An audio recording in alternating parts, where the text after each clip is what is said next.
विधानसभेचं निवडणुकीची रणधुमाळी सुरू झालेली आहे. गेले अनेक दिवस मानखटाव मतदारसंघ चर्चेचा मतदारसंघ आहे. राष्ट्रवादी काँग्रेस शरद पवार पक्षाच्या वतीनं सन्माननीय प्रभाकरजी गाडगे साहेबांची उमेदवारी निश्चित झालेली आहे. अधिकृतपणे पक्षाच्या वतीनं आणि महाविकास आघाडीच्या वतीनं त्यांनी उमेदवारी अर्ज त्या ठिकाणी दाखल केला आहे आणि तो मंजुरी झालेला आहे. त्यानंतर प्रचाराची पहिली सभा झाली होती. त्या सभेमध्ये मी स्वतः आणि आमच्या सर्व पक्षाचे प्रमुख उपस्थित होते आणि आदरणीय पवार साहेबांनी जो निर्णय घेतला आहे उमेदवारी देण्याबद्दलचा, तो निर्णय आमच्या सर्वांसाठी अंतिम आदेश आहे. आणि पवार साहेबांनी आम्हाला सांगितलं आहे त्या पद्धतीनं प्रभाकर गाडगे साहेब असतील किंवा प्रभाकर देशमुख असतील, त्या दोघांची उमेदवारी एकाच ताकदीनं पुढे नेण्याचं आम्ही ठरवलेलं आहे. आणि म्हणून या मतदारसंघामध्ये परिवर्तनाची जी लाट सुरू झालेली आहे ती अधिक गतिमान करायची आणि या मतदारसंघाला एक चांगलं स्वरूप उपलब्ध करून द्यायचा आमचा प्रयत्न आहे. त्यासाठी आम्ही काही प्रमुख कार्यकर्त्यांच्या बैठका घेतल्या. हे खरं आहे की मी उमेदवारी करणार होतो अशी लोकांची अपेक्षा होती आणि त्यामुळं सुरुवातीच्या काळामध्ये लोकांच्यामध्ये काही नाराजी होती. त्या सर्व आमच्या प्रमुख कार्यकर्त्यांशी आम्ही चर्चा केली. अधिकृत उमेदवार गाडगे साहेबांच्या बरोबरही आमची चर्चा एकत्रित झालेली आहे. आणि म्हणून इथून पुढे निवडणूक होत असताना राष्ट्रवादी काँग्रेस शरद पवार पक्षाच्या वतीनं जे अधिकृत उमेदवार गाडगे साहेब आहेत त्यांच्या मागं ठामपणे उभा राहून त्यांना विजयी करण्यासाठी मी स्वतः आणि पक्षाचे सर्व कार्यकर्ते त्या ठिकाणी कार्यरत राहणार आहे.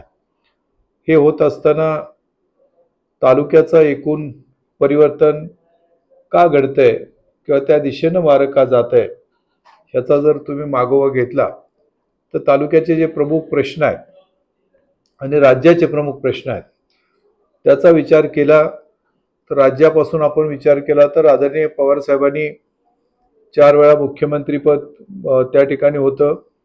इतरही देशाच्या पातळीवरती महत्त्वाची पदं साहेबांनी त्या ठिकाणी प्रत्यक्ष काम केलेलं आहे. या सर्व वाटचालीमध्ये आदरणीय पवार साहेबांची भूमिका खऱ्या अर्थानं महाराष्ट्राच्या हिताची आहे. पुरोगामी विचार समोर ठेवून सर्वसामान्य माणसं, सर्व धर्माची जातीच्या माणसांना एकत्र करून त्या ठिकाणी पुरोगामी विचारानं वाटचाल करायची अशी ठाम भूमिका आदरणीय पवार साहेबांनी घेतली. आणि त्यामुळे राष्ट्रवादी पक्षामध्ये जरी फूट झाली तरी त्यानंतर पक्ष अतिशय जोमाने उभा राहिला.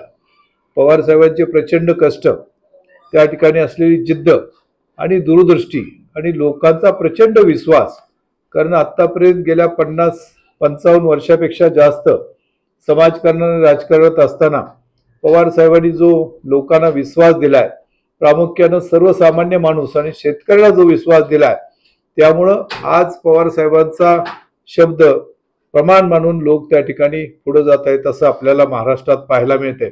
असे फार थोडे नेते आहेत की ज्या नेत्यांचा थेट लोकांशी संपर्क आहे आणि ज्या नेत्यांच्या शब्दावरती त्या ठिकाणी लोकांत विश्वास ठेवून पुढे जातात.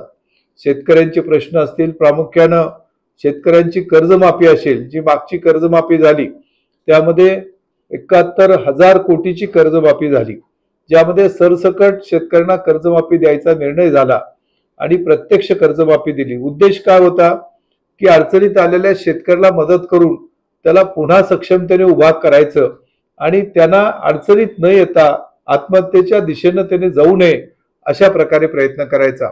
पण त्यानंतरची कर्जमाफी झाली ते आपण सर्वांनी अनुभवलेले आहे.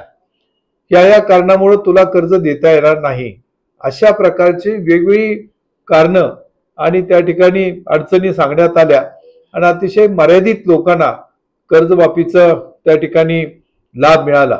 मोटरसायकल आहे म्हणून कर्जमाफी देता येत नाही, अशा प्रकारच्या छोट्या छोट्या गोष्टी त्या ठिकाणी घालण्यात आल्या. आणि मग मूळचा उद्देश होता की शेतकऱ्यांना पुन्हा उभा करायचं आणि त्याला त्या ठिकाणी शेतीमध्ये उत्पन्न काढण्यासाठी आपण त्याला मदत करायची. एक निश्चित आहे आणि माझं ठाम मत आहे की शेतकरी जो काही शेतामध्ये काम करतो ते प्रचंड अनिश्चिततेमध्ये काम करत असतो. निसर्गाची अनिश्चितता असते, सरकारकडून दिलेल्या सुविधामध्ये मोठ्या प्रमाणात बदल होतात आणि या अनिश्चित परिस्थितीमध्ये पाऊस जास्त असतो, दुष्काळ पडतो, एखादा रोगराई येते. ह्या अनिश्चित परिस्थितीमध्ये काळ्या आईशी इनाम राखून जो शेतकरी काम करतो आणि जो त्या ठिकाणी उत्पादन करतो त्याला दुसरा कुठलाही पर्याय नाही. म्हणजे शेतकऱ्यांनी जर उत्पन्न काढायचं नाही ठरवलं तर त्याला कुठलाही पर्याय नाही. आणि म्हणून देशाची सुरक्षितता एवढी महत्वाची आहे तेवढी देशाची अन्न सुरक्षितता महत्वाची आहे. आणि अन्न सुरक्षितता म्हणजे देशाला जिथे इथं असलेली 140 कोटीची जनता त्या जनतेला लागणारं अन्नधान्य आपल्याच देशामध्ये उत्पन्न करून दुसऱ्यावर अवलंबून राहायला नको, अशा प्रकारची प्रचंड त्या ठिकाणी विपरीत अवस्था असताना सुद्धा शेतकरी संपूर्ण आपली आयुष्यपणाला लावतात. बऱ्याच वेळेला त्यांनी जेवढं खर्च केलाय त्याचं तेवढं सुद्धा उत्पन्न येत नाही.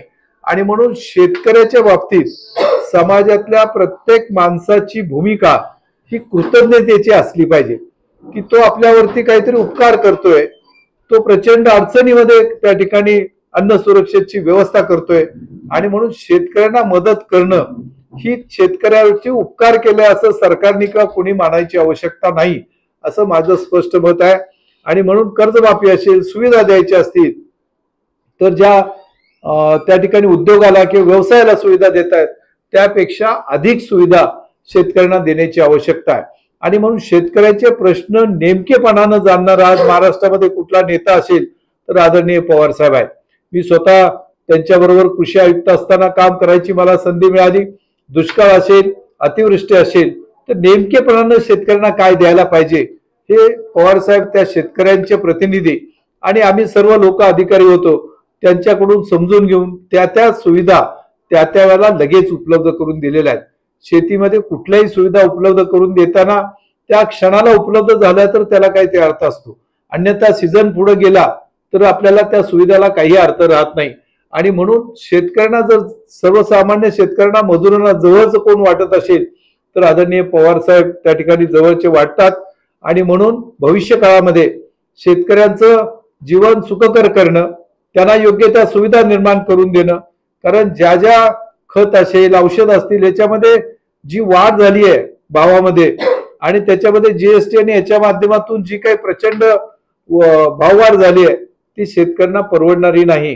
जी ₹17 दिले जात आहेत ते मिळणारी रक्कम आणि सबसिडीच्या स्वरूपात दिलेली रक्कम ह्याच्यामध्ये जमीन आसमानाचा फरक आहे. आणि म्हणून शेतकऱ्याला पूरक असलेली भूमिका घेणं, त्याप्रमाणे प्रत्यक्ष पावलं उचलणं ही काळाची गरज आहे, किंबहुना अन्न सुरक्षेसाठी अतिशय महत्वाची गोष्ट आहे. आणि म्हणून पवार साहेब जी भूमिका घेत आहेत त्याच्यामध्ये सर्वसामान्य माणसाचा आणि शेतकऱ्याचा विश्वास असलेला आपल्याला पाहायला मिळतंय. त्याचबरोबर शिक्षणाची असलेली अवस्था, आरोग्याची असलेली अवस्था कोविडच्या पिरियडमध्ये आपण अनुभवले की आरोग्याची किती अवस्था आपल्याला वाईट होती आणि आपल्याला कशा पद्धतीने सामोरं जायला लागलं.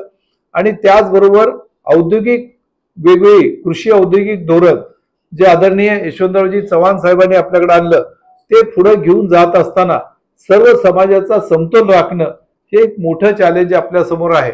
आणि म्हणून महाविकास आघाडीचे प्रमुख नेत्यामध्ये आदरणीय पवार साहेबांनी घेतलेली भूमिका, आदरणीय उद्धव ठाकरे साहेबांनी घेतलेली भूमिका, काँग्रेसने घेतलेल्या भूमिका ह्या निश्चितपणाने शेतकऱ्याच्या बाजूच्या आहेत, शेतकऱ्यांना अस्वस्थ करणाऱ्या आहेत. आणि म्हणून त्या दिशेनं पाऊल आम्ही टाकतोय. त्याचबरोबर मान आणि खटावचा विचार केल्यानंतर जे काही प्रमुख प्रश्न आपल्याकडे आहेत, पाण्याच्या प्रश्नाबद्दल इथले लोकप्रतिनिधी सातत्यानं सांगतात की आता दृष्टिक्षेपात आलाय, म्हणजे प्रश्न संपायच्या दृष्टिक्षेपात आलाय, अंतिम टप्प्यामध्ये आलाय. अंतिम टप्प्यामध्ये प्रश्न समजून घेऊन दृष्टिक्षेपात यायला 15 वर्ष लागतात का? प्रश्न पूर्णपणे मार्गी लावायला 15 वर्ष लागतात. पण दुर्दैवानं आतापर्यंत जे काही पाणी उपलब्ध झालंय त्यातलं तिसरा हिस्सा सुद्धा पाणी आपण वापरू शकत नाही. हे काही कार्यक्षमतेचं लक्षण आहे असं मला वाटत नाही. आणि म्हणून जे काही दृष्टिक्षेपात आणलंय म्हणून सांगितलं जातंय, हिंगणीला पाणी गेल्याशिवाय अर्ज भरणार नाही. गेलं का हिंगणीला पाणी? आणि म्हणून जे तुम्ही जाहीर करतायत, गेल्या वेळेला सांगितलं की बिजवडीला पाणी इथं पुढच्या 1 वर्षात आलं नाही तर राजीनामा देईल. गेलं काय बिजवडीला पाणी? म्हणजे अशा प्रकारे खोट्या काहीतरी गोष्टी सांगायच्या, थापा मारायच्या आणि लोकांना फसवायचं, हे काही फार काळ टिकणारं नाही. आणि पाण्याचा प्रश्न पुढे नेत असताना आदरणीय पवार साहेबांनी उरमोडीचं पाणी प्रत्यक्ष आपल्याकडे मिळण्यासाठी प्रयत्न केलाय. वस्तुस्थिती उरमोडी धरणामध्ये पाणी 5 वर्ष 8 TMCचं पाणी पडून होतं. उरमोडी धरणाचं पाणी जोड कालवामध्ये पूर्ण होत नाही, त्यामुळं कनेर कालव्यामध्ये जात नव्हतं. जोड कालव्याचं काम तिथल्या लोकप्रतिनिधींची किंवा तिथल्या शेतकऱ्यांनी अडवलेलं होतं म्हणून जात नव्हतं. मी त्या ठिकाणी विभागीय आयुक्त असताना हे प्रश्न आहे तो पवार साहेबांसमोर मांडला. तिथले लोकप्रतिनिधी आदरणीय आमदार शिवेंद्रराजे भोसले यांना साहेबांनी बोलवलं आणि तो प्रश्न जो काही लोकांनी अडवलेला होता तो मार्गी लागला. आणि पहिल्यांदा पाणी उरमोडीचं साठलेलं पाणी जे 5 वर्ष साठवून आपण 8 TMC पाणी ठेवत होतो ते कनेरच्या कालव्यामध्ये आलं. आणि म्हणून पवार साहेबांचं प्रत्यक्ष उरमोडीचं पाणी आपल्याला मिळण्यासाठी मोठं योगदान आहे. उरमोडीचं पाणी ज्यावेळेला आलं त्यावेळेला आदरणीय पवार साहेब खासदार या ठिकाणी होते, त्यामुळं पवार साहेबांनी काही केलं नाही. म्हणून आपल्याला प्रसिद्धी मिळवण्यासाठी ज्या काही बोललं जातंय ते दुर्दैव आहे. आणि त्याचबरोबर टेंबूचं पाणी 2.5 TMC पाणी केवळ आणि केवळ पवार साहेबांच्या प्रयत्नामुळं महाविकास आघाडीचं सरकार असताना मिळालेलं आहे. औंच जे काही 16 गावांचं औंच 16 गावं नाशिकची 4 गावं यासाठी 1.25 TMC पाणी सुद्धा महाविकास आघाडी सरकारच्या काळामध्ये मिळालेलं आहे. आणि म्हणून पाण्यासाठी न केलेल्या कामाचं श्रेय जर इथले लोकप्रतिनिधी घेत असेल तर ते दुर्दैव आहे. लोकांना वस्तुस्थिती सगळी माहिती आहे. तुम्ही जास्त काळ लोकांना थापा मारून पुढे जाऊ शकत नाही. हा पाण्याचा जसा प्रश्न आहे तसं आम्ही ठरवलंय की पाण्याचा प्रश्न ठराविक कालावधीमध्ये पुढच्या 5 वर्षामध्ये अंतिमरित्या त्याच्यावरती उत्तर मिळालं पाहिजे, प्रत्यक्ष पाणी मिळालं पाहिजे. आणि त्याचा आराखडा तयार करून वॉटर ग्रीड करून त्या ठिकाणी पाण्याची उपलब्धता सर्व भागामध्ये आपल्याला उपलब्ध होण्याची आवश्यकता आहे. त्या दृष्टीनं वाटचाल व्हायला पाहिजे. प्रत्यक्षात ती वाटचाल झाली नाही आणि केवळ गेल्या वेळेला पूजन केलं या ठिकाणी बिजवडी आणि या परिसरामध्ये पाणी देणार म्हणून ज्या पाईपचं पूजन केलं त्या पाईपला 5 वर्षानंतर पुन्हा काही कोणी कुठे गेला विचार नाही. आता जे पाईप आल्या त्या पाईप पुन्हा एकदा पूजन केलं. अशा प्रकारे लोकांची दिशाभूल करायची, आम्ही काहीतरी करतोय असं दाखवायचं, ही चुकीची भूमिका आहे. अशा भूमिका लोकप्रतिनिधी घेणं योग्य नाही. परंतु काही लोकप्रतिनिधी इथले आपले लोकप्रतिनिधी केवळ असा भास निर्माण करून द्यायचा प्रयत्न करतायत. ते प्रत्यक्ष पाणी गेल्या 15 वर्षामध्ये का मिळालं नाही ह्याचं उत्तर त्यांनी देण्याची आवश्यकता आहे. पाण्याचा जसा विषय आहे तसं या भागामध्ये एक सुद्धा टेक्निकलचं नवीन कॉलेज किंवा डिप्लोमाचं कॉलेज एकही आलेलं नाही. आजही टेक्निकलचं कुठल्याही प्रकारचं नवीन कुठलंही का आपल्याला शिक्षण घ्यायचं असेल तर मुलांना पुणे, मुंबई, सातारा या ठिकाणी जायला लागतं. मग गेल्या 15 वर्षामध्ये एकही अशा प्रकारचं कॉलेज टेक्निकल कॉलेज का आलं नाही? एखादी सुद्धा सुविधा त्यांना निर्माण का झाली नाही? जे काही विकासाचा मोठा डोंगर उभा केला म्हणून सांगितला जातो, मग गावागावामध्ये रस्ते, पाणंदीचे प्रश्न, पाणंदीच्या रस्त्याचे प्रश्न आज तहसीलदारकडे मोठ्या प्रमाणात पेंडिंग आहेत. त्याच्याबद्दल का तिथं निर्णय होत नाही? त्याचबरोबर जे काही आरोग्याच्या सुविधा आहेत त्याची अत्यंत भयानक अशी परिस्थिती आहे. आज गेल्या 15 वर्षात एकही मल्टी स्पेशालिटी हॉस्पिटल मानानी खटावमध्ये झालं नाही. दैवडीचं हॉस्पिटल ग्रामीण रुग्णालय आहे, आपण जाऊन बघा. 4 त्या ठिकाणी डॉक्टरची आवश्यकता आहे. 1 किंवा 2 डॉक्टर कधीतरी असतात. इंटेन्सिव्ह केअर युनिट त्या ठिकाणी असायला पाहिजे आणि कमीत कमी 32 त्या ठिकाणी कॉट असायला पाहिजे. आज त्या ठिकाणी साध्या कॉट सुद्धा 10 नाहीत. मग इथं दहिवडीचं हेडक्वार्टर असताना हे ग्रामीण रुग्णालय अद्ययावत करायची भूमिका किंवा हे काम इथल्या लोकांनी का केलं नाही? कोविडच्या परिस्थितीमध्ये लोकांचे प्रचंड हाल झाले, लोकांना या ठिकाणी सुविधा मिळाल्या नाहीत. जम्बो कोविड सेंटर आदरणीय पवार साहेबांना मी स्वतः आग्रह केला आणि अमेरिकेतल्या एका स्वयंसेवी संस्थेने संपूर्ण महाराष्ट्रामध्ये जी 4 कोविड सेंटर दिली होती, एक विदर्भात दिलं, एक जालन्याला दिलं, एक बारामतीला दिलं आणि 4थं या ठिकाणी वडूजला दिलं. त्यामध्ये कोविडच्या रुग्णांना मोठ्या प्रमाणात त्या ठिकाणी सुविधा निर्माण झाल्या आणि त्याच्यातून रुग्ण वाचू शकले. आम्ही गोंदवलेला पण एक सेंटर त्या ठिकाणी उभा केलं होतं, तिथली संस्थांच्या मदतीनं त्याचाही चांगला त्या ठिकाणी उपयोग झाला.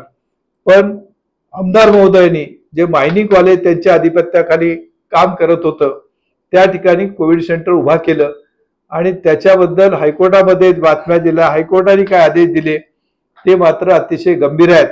त्याच्याबद्दल ते कुठलेही भाष्य करायला तयार नाही. म्हणजे लोक त्या ठिकाणी मार्चच्या अगोदर मयत झाले, एप्रिलमध्ये जिवंत झाले, त्यांच्यावरती उपचार झाले. हा सगळा प्रकार आहे तो अतिशय दुर्दैवी आहे आणि मान आणि खटाव मतदारसंघामध्ये जे चाललंय त्याच्याबद्दल लोक बाहेर चेष्टेने बोलतात. मान आणि खटावची प्रचंड बदनामी होते. तर हे ज्यांनी बदनामी केली आहे आणि जे त्याला जबाबदार आहेत त्यांनी याच्याबद्दलचं उत्तर देण्याची आवश्यकता आहे. क्रीडा संकुल मान आणि खटावमध्ये पूर्ण व्हायला गेलं का? आपल्याकडे क्रीडा संकुल आहे, भ्रष्टाचारामध्ये अडकले, ते पूर्ण झालेलं नाही. वडूजचं क्रीडा संकुलची काय अवस्था आहे? वडूजचं क्रीडा संकुल आज तिथं काही नाही, कंपाऊंड सुद्धा नाही, अशी अवस्था आहे. ज्या ठिकाणी 3 नगरपंचायत आपल्या आहेत, सगळ्यात जुनी नगरपंचायत मसवडची आहे, दहिवडीची आहे, वडूजची आहे. ह्या सर्व ठिकाणी 15 दिवसातनं एकदा पाणी मिळते. प्यायचं पाणी 15 दिवसातनं एकदा मिळतंय. ही इथल्या आमदारांच्या कार्यक्षमतेचं लक्षण आहे का? हे प्यायचं पाणी सुद्धा तुम्ही देऊ शकत नाही. आणि म्हणून परिवर्तन होणार आहे का? तर निश्चितपणानं होणार आहे. आणि महाविकास आघाडीचे उमेदवार जे आहेत पवार साहेबांना पाठिंबा देऊन पवार साहेबांचे हात बळकट करण्यासाठी महाविकास आघाडीचे इथले उमेदवार त्यांना निवडून द्यावं यासाठी आम्ही प्रयत्नांची पराकाष्ठा करणार आहोत. माझे सगळे कार्यकर्ते, राष्ट्रवादी काँग्रेस पक्षाचे कार्यकर्ते आणि आमचे घटक पक्ष आहेत, त्याच्यामध्ये काँग्रेस असेल, शिवसेना असेल, ते निश्चितपणानं या उमेदवाराला विजय करण्यासाठी प्रयत्नांची पराकाष्ठा करतील आणि इथले उमेदवार प्रभाकर घारगे साहेब विजयी होतील असा मला त्या ठिकाणी विश्वास वाटतो. आणि त्या दृष्टीनं पुढची 15 दिवसाचा जो काही कालावधी आमच्याकडे 15-20 दिवसाचा आहे, तो कालावधीमध्ये ही यंत्रणा अधिक सक्षमपणे पुढे नेण्याचा आमचा प्रयत्न आहे. आणि खऱ्या अर्थानं मान आणि खटावचा विकास होत असताना जे लोकांना अपेक्षित आहे ते व्हायला पाहिजे. त्या ठिकाणी सांगोल्याला मोठ्या प्रमाणात फळबाग होते. सांगोळाचा संपूर्ण तालुका फळबागेसाठी प्रसिद्ध आहे. तीच परिस्थिती आज मान आणि खटावमध्ये हवामान आहे. मग सांगोल्याला फळबाग मोठ्या प्रमाणात होते, करोड रुपयाचा उलाढाल होते, तर मान आणि खटावमध्ये का होत नाही? इथं एक्सपोर्ट झोन का होत नाही? त्याच्यासाठी काय प्रयत्न इथल्या लोकप्रतिनिधींनी केला याचं सुद्धा त्यांना उत्तर द्यायला लागेल. आणि म्हणून पवार साहेबांच्या नेतृत्वाखाली या ठिकाणी विजय मिळवण्यासाठी आम्ही पवार साहेबांचा आदेश अंतिम राहून त्या ठिकाणी प्रयत्न करणार आहोत आणि निश्चितपणाने त्याच्यामध्ये विजय मिळेल. या ठिकाणी असलेल्या राष्ट्रवादी काँग्रेस पक्ष आणि महाविकास आघाडीच्या सर्व घटक पक्षांना माझी विनंती आहे आणि निश्चितपणानं मी या ठिकाणी सांगू शकतो की ते सर्वजण पूर्ण क्षमतेने आमच्या उमेदवाराला विजय करण्यासाठी त्या ठिकाणी प्रयत्नांची पराकाष्ठा करतील आणि निश्चितपणानं विजय होईल, परिवर्तन होईल अशा प्रकारचा विश्वास त्या ठिकाणी मला वाटतो.